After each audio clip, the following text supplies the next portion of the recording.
मेरा भाई अभी हाल ही में रामदेव बाबा के आश्रम में गया था हरिद्वार और वहां से सीख कर आया योगा और लगा सिखाने अपनी छोटी बहन को। योगा सिखाने के बहाने उसने सुबह सुबह ही मुझे दे दिया।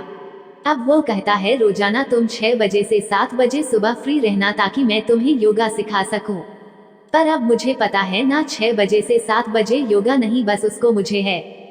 मैं सीधे अपनी कहानी पर आऊंगी और आपको बताऊंगी कि उसने मुझे क्या क्या किया और कैसे किया और योगा के नाम पर मुझे खूब सहलाया दबाया। पहले मेरा नाम कल्याणी है, मैं 22 साल की हूँ और मेरा भाई 24 साल का है।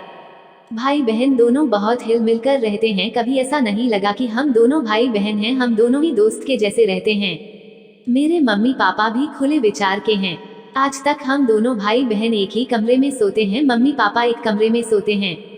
भले ही अलग अलग बेड है, हम दोनों भाई बहन का दरवाजा बंद कर हम लोग सो जाते हैं। आज तक कभी मम्मी पापा को ऐसा नहीं लगा कि जवान बेटा बेटी एक साथ नहीं सुलाने चाहिए। और मम्मी पापा लोग यही गलतियां कर जाते हैं। उनको लगता है भाई बहन है कोई बात नहीं, ऐसा कुछ भी नहीं होगा। पर आजकल के माँ बाप को यह समझना बहुत जरूरी है कि जमाना बदल गया है, कुछ भी हो सकता है। अब सीधे कहानी पर आती हूँ। मैं अपनी फिगर को लेकर काफी एक्टिव रहती हूँ, इसीलिए मैं सुडौल शरीर की हूँ। मेरे अंग अंग कसे हुए हैं और खूबसूरत हूँ, मैं कर्वी शरीर की लड़की हूँ, इसलिए मैं हमेशा योगा और व्यायाम करते हूँ। मेरा भाई जब पतंजलि बाबा रामदेव के यहाँ से योग सीख कर आया है, तब से वह मेरा ध्यान और भी ज्यादा रखने लगा। उसने आते ही मुझे कह दिया कि कल 6 बजे से 7 बजे तुम्हें रोजाना मैं योगा कराऊंगा।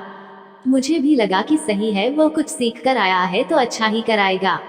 योगा के लिए मेरे पास कपड़े हैं जो काफी टाइट है, मेरे बदन को बिल्कुल टाइट करके रखता, जिससे एक एक अंग दिखाई देता है।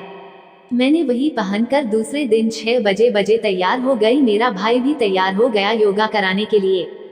वो मुझे अलग अलग तरीके से योगा कराने लगा, पर मेरे शरीर को देखकर वह डोल गया। मेरी कसी हुई शरीर, मेरे उभरे हुए गोरे गाल और लाल लाल होंठ और पीछे बालों का जुड़ा बनाया हुआ, कोई भी देखकर फिदा हो सकता है, चाहे वह भाई ही क्यों ना हो।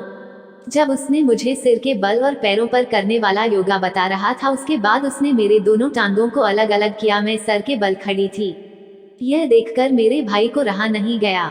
मैं तुरंत ही नीचे हो गई और बोली कि क्या कर रहे हो। उसने कहा ऐसा बदन देखकर कोई साधु तो नहीं बन सकता, मैं योगा सिखा सकता है। और उसने मुझे अपनी बाहों में ले लिया। मेरा ऊपर का जो कपड़ा था वो तुरंत खोल दिया। घर में मम्मी पापा थे नहीं, वह लोग सुबह कहीं चले गए थे। 5 बजे कार से वह कहीं उनको जाना था। मैं भी थोड़ा उसके चक्कर में आ गई, क्योंकि उसका गठीला बदन देखकर मैं भी थोड़ा पसीज गई। उसने मेरे होंठ पर किस करना शुरू कर दिया। मैं भी कहाँ कम थी, मैं भी उसके होंठ को अपने मुंह में ले ली और चूसने लगी। जैसे ही मैं तड़पने लगी, दर्द तो जोर से हुआ था क्योंकि उसने जोर से धक्का मारा था, पर जैसे ही उसने 3-4 बार किया मुझे अच्छा लगने लगा।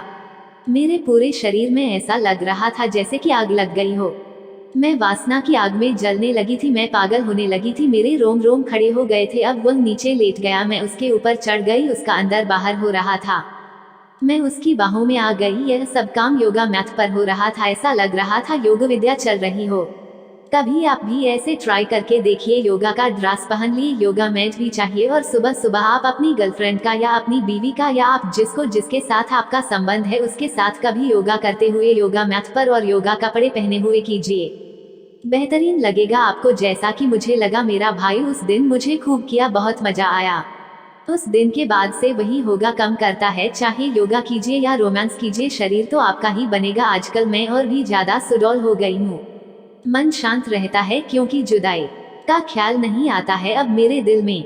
घर का माल हूँ, घर में रह गई हूँ तो यह अच्छी बात है, बाकी जब शादी होगी तो देखी जाएगी। तब तक मैं अपने भाई से ही मजा ले लेती हूँ।